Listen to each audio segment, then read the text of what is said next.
Bonjour tout le monde, je suis Estelle Rest, je rédige le blog thisisrest.com et aujourd'hui je vous propose de découvrir un défi mémoire. Alors qu'est-ce que c'est? Eh bien, typiquement un défi mémoire c'est ni plus ni moins qu'une liste de vocabulaire. Elle est composée de 45 mots, une colonne anglais, une colonne français. Et ces 45 mots sont classés par difficulté, donc 15 mots difficiles, 15 mots intermédiaires et 15 mots faciles. Globalement, les 15 mots faciles sont des mots transparents ou connus des élèves les années précédentes. Les mots intermédiaires sont des mots qui peuvent être connus des élèves mais dont l'orthographe peut être un peu difficile. Et en général, les 15 mots difficiles sont des nouveaux. À la différence d'une liste de vocabulaire traditionnelle, le défi mémoire laisse le choix à l'élève d'apprendre les mots qu'il souhaite. Et laisse également le choix au professeur de choisir son barème. D'ailleurs, il n'est pas noté sur nos nouveaux défis mémoire afin de vous permettre également de les évaluer par compétences simplement et sans note. Et cette liste de vocabulaire ensuite est déclinée en plusieurs listes et en plusieurs tests adaptés. Alors quel est l'objectif principal?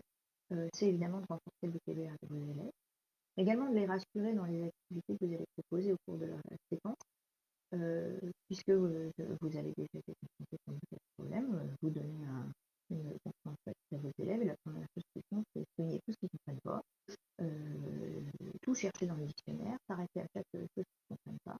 Et on a beau leur dire d'essayer de passer au-dessus de la difficulté, il y en a que ça peut rassurer de retrouver dans le texte des mots qu'ils ont déjà vus dans une liste de vocabulaire au préalable. En tout cas, moi, je sais que mes élèves apprécient beaucoup pour ça. J'aime aussi les rendre autonomes dans leur apprentissage, c'est-à-dire les responsabiliser. C'est toi qui choisis quel mot tu vas apprendre. Globalement, tu as 15 jours pour le faire. Et puis, tu vas pouvoir... alors, dans ma classe, en plus, ils peuvent repasser l'évaluation qu'ils ont ratée. Ça permet également de travailler la médiation. C'est quelque chose que j'apprécie beaucoup. Certains élèves, du coup, vont apprendre, par exemple, les mots difficiles et d'autres les mots faciles. Et confrontés à la compréhension écrite ensuite, ils vont être embêtés parce qu'ils n'ont pas appris tous les mots. Et ils vont pouvoir s'échanger cette information-là en disant what's the English for, what's the French for, et ils vont pouvoir retrouver comme ça, grâce aux autres, le vocabulaire nécessaire. Donc, ça permet de travailler la médiation au quotidien. Alors qu'est-ce qu'on va trouver dans les documents? Tout le set de défis mémoire comporte 13 pages. La première, c'est une page prof avec le fonctionnement général donc, que je viens de vous détailler. En dessous, la liste du contenu complet qui liste toutes les listes et tous les tests possibles, puisqu'il y a une liste de 45 mots, deux listes de 15 mots et une liste de 30 mots. Alors en fait, la liste de 45 mots prend les trois catégories.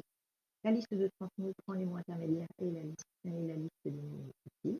Et on va trouver deux listes de 15 mots, les 15 mots intermédiaires et les 15 mots faciles. Ça permet aux élèves les plus en difficulté, par exemple, ou ceux qui ont moins confiance en eux, d'être pas confrontés à une liste énorme de mots et d'être tout de suite capable de cibler les 15 mots qui leur correspondent. En général, c'est plutôt en début d'année, mais par exemple pour des élèves pas très dyslexiques, mes élèves NSA ou mes élèves ULIT, c'est moi qui choisis la liste que je leur donne. Et évidemment, chaque liste est associée à des tests. Toutes les listes adaptées sont en police Open 10 et les tests adaptés également. Donc vous allez retrouver des tests traditionnels comme vous pouvez le voir là avec la liste de mots anglais pour en faire le français ou le contraire, mais aussi on va trouver des listes de matching vraiment pour les élèves très en difficulté. Alors pour quel niveau? Eh bien, dans ma classe, tout le temps, que ce soit de la 6e à la 3e. Et sur la boutique, vous trouverez du coup de nombreuses listes.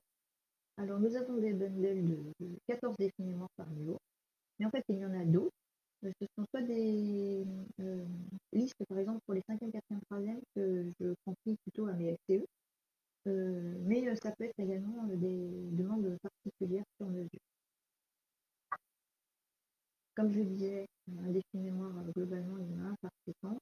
Tous les thèmes sont possibles, comme par exemple là, vous voyez quelque chose sur le stage de 3e qu'on nous a demandé, et ça s'applique aussi bien aux séquences qu'aux séquences.